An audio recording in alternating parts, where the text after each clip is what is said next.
Everyone, I hope you all are doing well और देख रहे होंगे ये सीरीज जिसमें हम बात कर रहे हैं अपने कुछ ऐसे स्टूडेंट्स के बारे में जिन्होंने LLB किया है, यानी कि they are the bachelors in law, but still they are confused कि उनके सामने ऐसे कौन से करियर ऑप्शंस हैं जिसके थ्रू वो अपना एक बेहतर फ्यूचर या कहा जाए कि एक सुनहरा भविष्य बना सकते हैं। और आज के टाइम में सबसे बड़ी समस्या यही है कि हम सुनते तो बहुत कुछ है लेकिन एग्जैक्टली उसके बारे में जानते नहीं, और यही रीजन है मिस गाइड होने का। कहा जाए कि सफलता या सक्सेस का जो रेट है या रेशियो है वो कम होने का रीजन भी यही है कि एग्जैक्टली हमें नॉलेज नहीं होती है कि किस तरीके से और किन किन फील्ड्स को हम परस्यू करके एक अच्छा करियर बना सकते हैं। और आपने देखा होगा जब आप अभी अगर मैं बात करूं अपने एजुकेशन सिस्टम की, अभी तो खैर न्यू एजुकेशन पॉलिसी आ चुकी है, तो आपने देखा होगा कि हमारे जो पुराना जो एजुकेशन सिस्टम था उसमें एक चीज ऐसी थी कि अगर आपको कॉमर्स परस्यू करना है या कॉमर्स में इंटरेस्ट है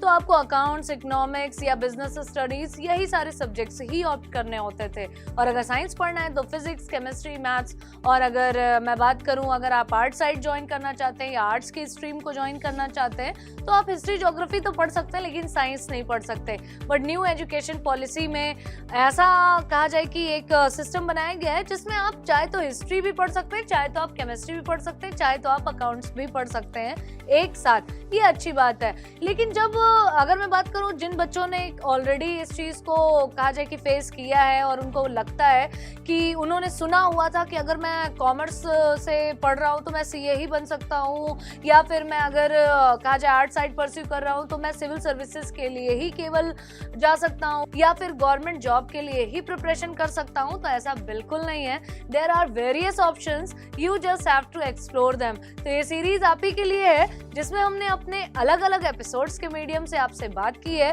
कि प्राइवेट सेक्टर से लेकर आपके पब्लिक सेक्टर, नॉन टेक्निकल से लेकर टेक्निकल, इंडियन रेलवेज, डिफेंस और हायर एजुकेशन, इन सभी जगह पे आपके लिए क्या ऑप्शंस हैं जो कि आपका एक बेहतर भविष्य बना सकते हैं। तो ये जो आज का हमारा एपिसोड है ये बेसिकली फोकस्ड है इस समय के काफी पॉपुलर और कहा जाए कि काफी स्कोपेबल है, वो है आपका एक job role, chief legal officer. School के बाद आगे की पढ़ाई और कॉलेज के बाद करियर का टेंशन, हर कंफ्यूजन का सलूशन है हुनर इंडिया के करियर काउंसलिंग सेशंस। तो आज ही डाउनलोड करें हुनर इंडिया ऐप। और ये आज के समय में बहुत ज्यादा नीडी भी है क्योंकि आपने देखा होगा जितनी ज्यादा हम कहा जाए डिजिटलीकरण या फिर डिजिटलाइजेशन की तरफ मूव कर रहे हैं या फिर ट्रेड वर्ल्ड में ज्यादा से ज्यादा हम कहा जाए एंटर होते जा रहे हैं, ग्लोबलाइजेशन और भी ज्यादा डेंस होता जा रहा है, उतने ही ज्यादा लीगल डिस्प्यूट्स भी बढ़ते जा रहे हैं। तो चाहे वो पब्लिक सेक्टर हो या फिर प्राइवेट सेक्टर हो, हर जगह पे लीगल मैटर्स को सॉल्व करने के लिए एक पोस्ट जरूर आजकल बनाई जा रही है, उस प्रोफाइल पे लोगों को अपॉइंट भी किया जा रहा है, that is your chief legal officer. तो चलिए सबसे पहले बात कर लेते हैं इसके जॉब रोल के बारे में। यानी कि अगर आप एक चीफ लीगल ऑफिसर के तौर पे अपना करियर देख रहे हैं, then what kind of responsibilities and what kind of activities you will have to perform. So let's see. Number 1, you will have to develop and lead corporate legal strategy to promote and protect the company's matters। भाई आपको इतने कहा जाए high profile पे appoint किया गया है तो कंपनी के जितने भी मैटर्स होंगे उन सभी में आपको लीड करना पड़ेगा, लीगल स्ट्रैटेजी बना के चलनी पड़ेगी। क्यों? क्योंकि आपको लगता है कि शायद आपने कोई बिजनेस स्टार्ट कर दिया उसके बाद कोई हर्डल्स नहीं आने वाले हैं, ऐसा बिल्कुल नहीं है। आपके कॉम्पिटिटर्स बहुत ज्यादा होते हैं तो लीगल डिस्प्यूट्स भी होते रहते हैं और साथ ही साथ गवर्नमेंट के भी न्यू गाइडलाइंस या न्यू नोटिफिकेशंस लगातार आते रहते हैं। उन लीगल कंप्लायंसेस के साथ आपको मैच करना होता है। जो चीफ लीगल ऑफिसर होता है उसका काम है कि वो कंपनीज के मैटर्स के लिए पहले ही सारी चीजों को कहा जाए स्ट्रेटेजिकली प्रिपेयर कर ले और उनको फिर शेयर भी करे। तो जैसे देखिएगा, developing and leading internal audit and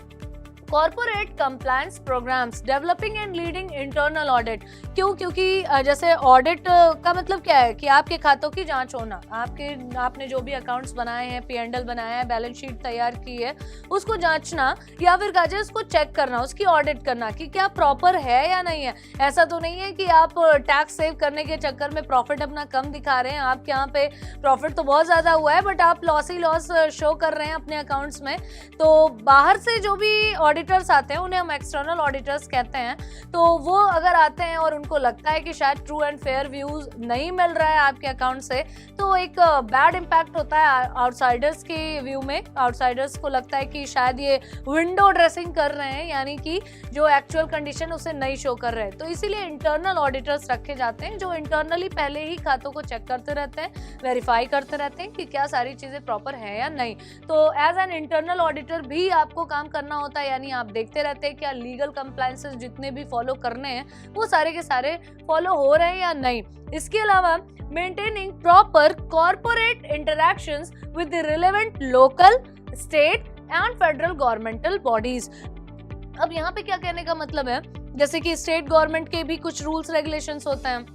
central government के भी रूल्स रेगुलेशंस को फॉलो करना होता है, साथ ही साथ लोकल गवर्नमेंट्स के भी। लोकल गवर्नमेंट्स का मतलब है अगर आप एक रूरल एरिया से हैं तो पंचायतों के जो भी रूल्स एंड रेगुलेशंस हैं, अगर आप एक अर्बन एरिया से हैं तो म्यूनिसिपैलिटीज के जो भी रूल्स रेगुलेशंस हैं उनको फॉलो करना, उनके लिए प्रॉपर अपने जो भी आपके मैनेजिंग डायरेक्टर्स हैं या बोर्ड ऑफ डायरेक्टर्स हैं या मैनेजमेंट की जो पूरी टीम है उनके साथ भी आपको कन्वे करना होता है कि भाई ये सारी चीजें लीगली अगर नहीं परफॉर्म करेंगे तो हो सकता है कि हमें कई तरीके के लीगल इश्यूज को फेस करना पड़े। फिर इसके बाद आपने, जैसा कि मैंने कहा कि जितने भी लेजिस्लेचर्स हैं या कम्युनिटी है, इन सब के द्वारा जो भी रूल्स रेगुलेशंस फॉलो करने के लिए बनाए गए हैं उन सभी रूल्स रेगुलेशंस को आपको चेक करना पड़ता है, रिव्यू करना पड़ता है कि एग्जैक्टली वो इम्प्लीमेंट हो भी रहे हैं या नहीं। स्कूल के बाद आगे की पढ़ाई और कॉलेज के बाद करियर का टेंशन, हर कंफ्यूजन का सोल्यूशन है हुनर इंडिया के करियर काउंसलिंग सेशंस। तो आज ही डाउनलोड करें हुनर इंडिया ऐप। फिर इसके बाद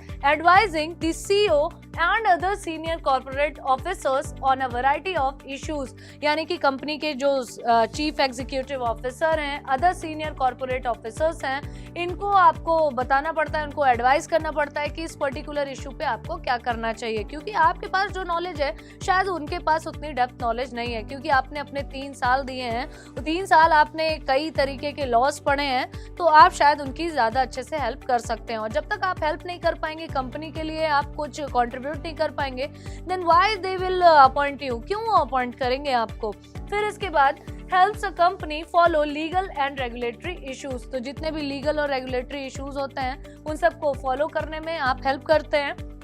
managing a team of corporate council and other members of the legal department, तो जितनी भी बड़ी फर्म्स होती हैं या बड़ी कंपनीज होती हैं उनके यहाँ कोई 1-2 मेंबर्स की टीम नहीं होती, एक बड़ी टीम होती है, पूरा डिपार्टमेंट होता है। तो उस डिपार्टमेंट को पूरा मैनेज करना, उस टीम को के अंदर मैसेज कन्वे करना, सारी चीज़ों को प्रॉपर मेंटेन करना, सुपरवाइज करना, ये सारे काम आपके होते हैं। तो अब बात कर लेते हैं इसके स्किल सेट्स की, यानी कि अगर आप एक चीफ लीगल एडवाइजर बनना चाहते हैं तो इसके साथ ही साथ आपको कुछ स्किल्स भी रिक्वायर्ड होता है। सो लेट्स सी, यहाँ पे देखिएगा, नंबर 1 कम्युनिकेशन। आपका एक अच्छा कम्युनिकेशन होना चाहिए, क्योंकि जब तक आप अपनी बात को किसी को प्रॉपर डिलीवर नहीं कर पाते या सामने वाला आपकी बात समझ नहीं पाता है, तब तक आपका बोलना या कुछ भी जानना या समझना आई थिंक वो वेस्ट ही होता है। तो कम्युनिकेशन स्किल्स होनी चाहिए, लीडरशिप होनी चाहिए, क्योंकि आप एक पूरे लीगल डिपार्टमेंट को लीड कर रहे हैं, अपने सीनियर्स को भी कन्वे कर रहे हैं, तो आपके अंदर एक लीडरशिप की क्वालिटी भी होना जरूरी है। नंबर 3 स्ट्रैटेजिक थिंकिंग, यानी कि आप, ऐसा नहीं है कि कोई प्रॉब्लम आ गई सडन उसके बाद आप सॉल्व कर रहे हैं, नहीं, आपको पहले से ही कुछ जो कॉन्सिक्वेंसेस हैं, क्या इम्पैक्ट होगा इस पर्टिकुलर डिसीजन का या जो भी स्टेप्स हमने लिए हैं, इसके बारे में थोड़ा सा पहले ही स्ट्रेटेजिकली प्रिपेयर रहना पड़ता है। नंबर 4 प्रॉब्लम सॉल्विंग, ऐसा ना हो कि कोई बड़ी प्रॉब्लम आ गई तो आप उसको टैकल नहीं कर पा रहे तो आपने वहीं पे लीव कर दिया, नहीं, प्रॉब्लम को सॉल्व करने की, यानी कि समस्या से जूझने वाली जो एक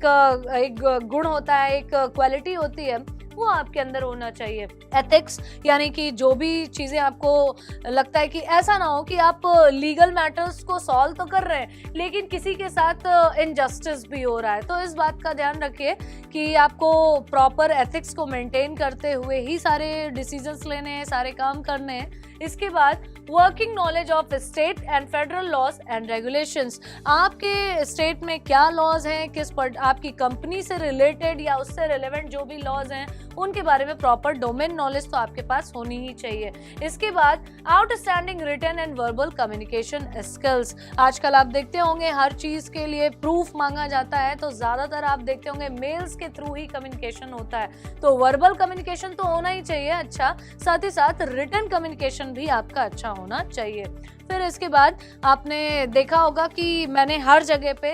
एक चीज जरूर मेंशन की है कि आप मेंटली और फिजिकली फिट हो तो ज्यादा बेनिफिट होता है आपको, क्योंकि आप एक कहा जाए एक कोई भी चीज होती है एक फुल पैकेज में डिमांड होती है, तो ये दो स्किल्स तो आप हर जगह एक यूनिवर्सली एक तरीके से आप यूज कर सकते हैं। तो आई थिंक आज के सेशन में आपको पूरी तरीके से क्लियर हुआ होगा कि अगर आप एक चीफ लीगल ऑफिसर बनना चाहते हैं तो उसके लिए कौन सी ड्यूटीज, कौन सी रिस्पॉन्सिबिलिटीज आपको परफॉर्म करनी पड़ेगी और साथ ही साथ उसके लिए कौन से स्किल्स रिक्वायर्ड होंगे। तो अपने अपकमिंग सेशंस के थ्रू हम आपके लिए और भी बेहतर करियर ऑप्शंस लेकर आते रहेंगे। And thank you very much to join us in this session.